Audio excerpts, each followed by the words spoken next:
नमस्कार बच्चों, हम पढ़ रहे हैं दूत वाक्यम और पिछले श्लोक तक हमने पढ़ा है कि दुर्योधन भगवान कृष्ण को कह रहे हैं कि तुमने भी तो अपने मामा कंस के प्रति दया नहीं दिखाई और तुम मुझे उपदेश दे रहे हो कि मैं पांडवों के प्रति स्नेह भाव से रहूं। वो भी तो तुम्हारे अपने थे, इसलिए तुमने उनका वध क्यों कर दिया। तो वासुदेव कहते हैं कि आलम तन मद दोष तो ज्ञातुम, कि उसमें मेरा कोई दोष नहीं है, उसे मेरा दोष मत समझो, क्योंकि कंस को मैंने नहीं मारा है। तो कंस को किसने मार दिया? भगवान कृष्ण दुर्योधन को बता रहे हैं, कृत्वा पुत्र वियोगारताम बहुशो जननीम मम वृद्धम स्वपितरम बद्ध्वा हतोयम मृत्युना स्वयं। देखिए, भगवान कृष्ण कह रहे हैं दुर्योधन के प्रति कि हे दुर्योधन सुनो, कंस को किसने मार दिया। मम जननीम बहुशः पुत्र वियोगारताम कृत्वा, मेरी माता, उनकी माता देवकी है भगवान श्री कृष्ण की, जो कंस की बहन भी है। कृष्ण बता रहे हैं दुर्योधन को कि मेरी माता देवकी को बहुशः माने अनेक बार पुत्र वियोगार्ताम कृत्वा, पुत्र के वियोग से व्याकुल करके, दुखी करके, क्योंकि कंस जो पुत्र उत्पन्न देवकी के होते थे उनको मारता रहता था। इसलिए भगवान कृष्ण बता रहे हैं कि जितने पुत्र होते गए कंस उनको मारता गया। अपनी ही बहन को बहुत कष्ट उसने दिए। और स्व पितरम बद्ध्वा, और अपने ही पिता जो कंस के पिता थे राजा उग्रसेन, उनको उन्होंने बंदी बना दिया था, कैद में डाल दिया था। तो अपने वृद्ध पिता को बद्ध्वा माने बांध करके, अर्थात बंदी बनाकर कारागार में डालने के कारण मृत्यु न अयम स्वयं हतः, मृत्यु के द्वारा वह कंस, अयम कंसः, स्वयं माने स्वयं ही, हतः माने मार दिया गया। मैंने नहीं मारा, मृत्यु ने मार दिया। मृत्यु का अभिप्राय उसके बुरे कर्मों ने मार दिया।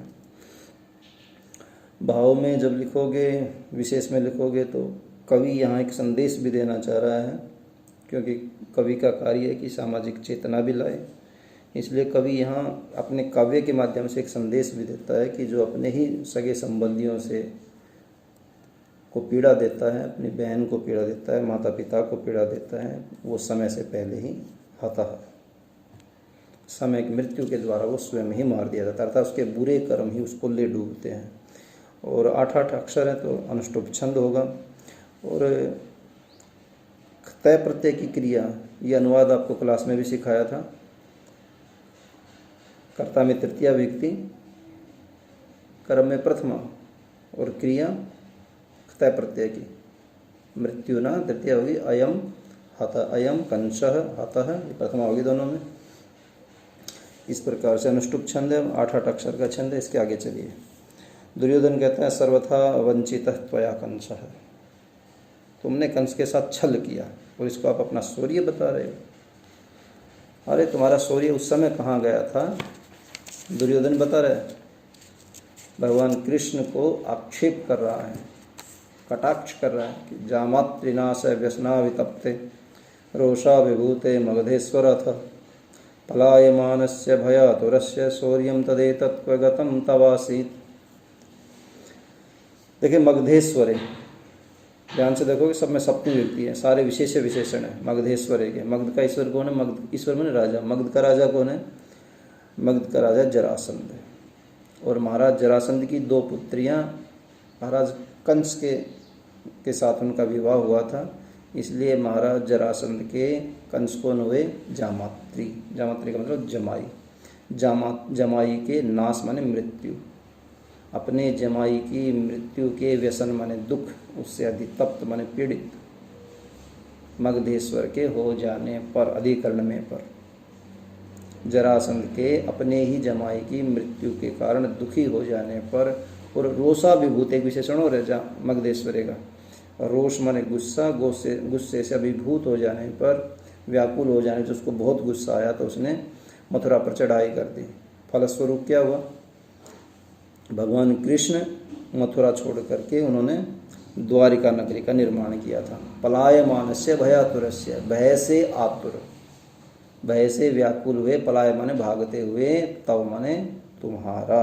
देखो, तीनों में षष्ठी व्यक्ति है, इसलिए तव का विशेषण भगवान कृष्ण का विशेषण है। भय से व्याकुल होकर के भागते हुए, तव माने तुम्हारा, एतत् शौर्यम यह पराक्रम, तत् एतत् शौर्यम, वह यह पराक्रम, वह तो कौन सा जो उस समय था, और यह कौन सा जो तुम मेरे सामने दिखा रहे हो कि मैंने नहीं मारा, उसने तो मृत्यु ने ही मार दिया। और यह पराक्रम यह शौर्यम क्व गतम, तब कहाँ गया था, क्व गतम आसीत, तब कहाँ गया हुआ था, तब शौर्य दिखाते, जरासंध से सामना करते। विशेष में लिखोगे तो जाति छंद है, 11-11 अक्षर का होता है, पहले ही बताया था। इंद्र वज्रा उपेंद्र वज्रा से मिलकर के ये छंद बना हुआ है। भगवान कृष्ण के ऊपर भी वो दुर्योधन कटाक्ष कस रहा है।